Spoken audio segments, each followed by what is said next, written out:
vanhu voti idi Mnangagwa aiwa uchitengesa nyika kuSouth Korea nekuda kwemashoko kana speech yakadeliver aiwa achiattracta vanhu kuti aiwa vanhu ngavauye aiwa vagomudza ikonomi yedu in exchange yemaminerals. Sana pina mashoko avakataura anoti bo subscribe or like utina on the bell icon.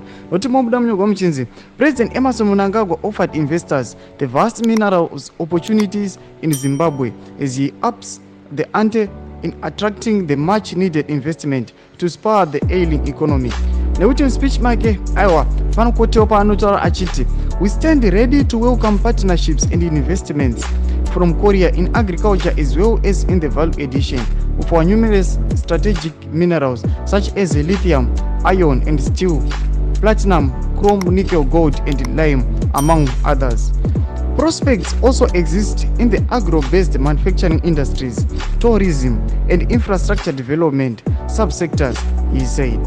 Saka ndo mashoko anoona kuti aiwa President idi Mnangagwa vanoita mineral offers aiwa pasummit yekuSouth Korea vachitaura kuti aiwa Zimbabwe is open aiwa kuti vaite in exchange kana kuti vakusimudzira economy yenyika yeZimbabwe in those exchange nemaminerals. Saka chimbotudze mafungiro enyu munoti kudii pamusoro pemashoko avo kana comment section medu musangano subscribe kulike tinoti on the bell icon.